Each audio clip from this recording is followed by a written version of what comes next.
தெசலோனிக்கருக்கு எழுதிய முதல் திருமுகம் அதிகாரம் 3. ஆகவே இந்த பிரிவை எங்களால் தாங்க முடியாமல் போனதால் நாங்கள் ஏதென்சு நகரில் தனிமையாக இருக்க முடிவு செய்தோம். நம் சகோதரரும் கிறிஸ்துவை பற்றிய நற்செய்தியை அறிவிக்கும் கடவுளின் உடன் உழைப்பாளரும் ஆகிய தீமோத்தேயுவை உங்களிடம் அனுப்பினோம். நீங்கள் படும் துன்பங்களால் எவரும் மனம் தளர்ந்து போகாதவாறு உங்கள் நம்பிக்கையை உறுதிப்படுத்தி உங்களை ஊக்குவிக்க அவரை அனுப்பினோம். துன்பங்கள் வந்தே தீரும் என்பது உங்களுக்கு தெரியும். நாம் துன்பப்படத்தான் வேண்டும் என்று நாங்கள் உங்களோடு இருந்த பொழுதே உங்களுக்கு சொன்னோம்.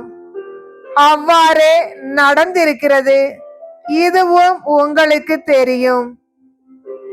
ஆகவே நமது பிரிவை தாங்க முடியாமல் உங்கள் நம்பிக்கையை பற்றி அறிந்து கொள்ள தீமோத்தேயுவை அனுப்பினேன்.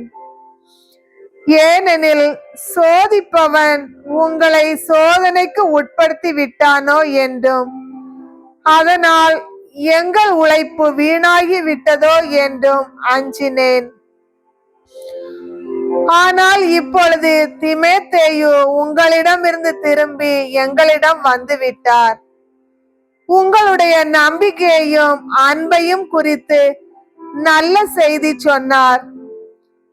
நாங்கள் உங்களை காண ஏங்குவது போல நீங்களும் எங்களை காண விளைவதாகவும் எப்பொழுதும் எங்களை அன்போடு நினைவு கூறுவதாகவும் அறிவித்தார்.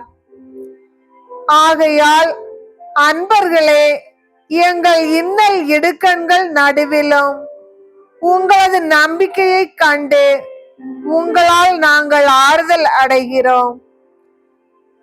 நீங்கள் ஆண்டவரோடுள்ள உறவில் நிலைத்திருக்கிறீர்கள் என்று அறிந்ததும் எங்களுக்கு உயிர் வந்தது. நாம் கடவுள் முன்னிலையில் உங்களால் நாங்கள் பெரும் மகிழ்ச்சி அடைகிறோம். அதற்காக உங்கள் பொருட்டு எத்தகைய நன்றியை அவருக்கு கைமாறாக காட்ட இயலும். நாங்கள் உங்கள் முகத்தை காணவும் உங்கள் நம்பிக்கையில் குறைவாயுள்ளவற்றை நிறைவாக்கவும் அல்லும் பகலும் மிகுந்த ஆர்வமுடன் மன்றாடுகிறோம்.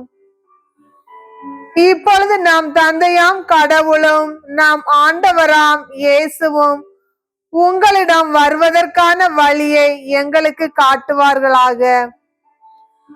உங்கள் மீது நாங்கள் கொண்ட அன்பு வளர்ந்து பெருகுவது போல நீங்கள் ஒருவர் ஒருவருக்காகவும் எல்லாருக்காகவும் கொண்டுள்ள அன்பையும் ஆண்டவர் வளர்த்து பெருக செய்வாராக.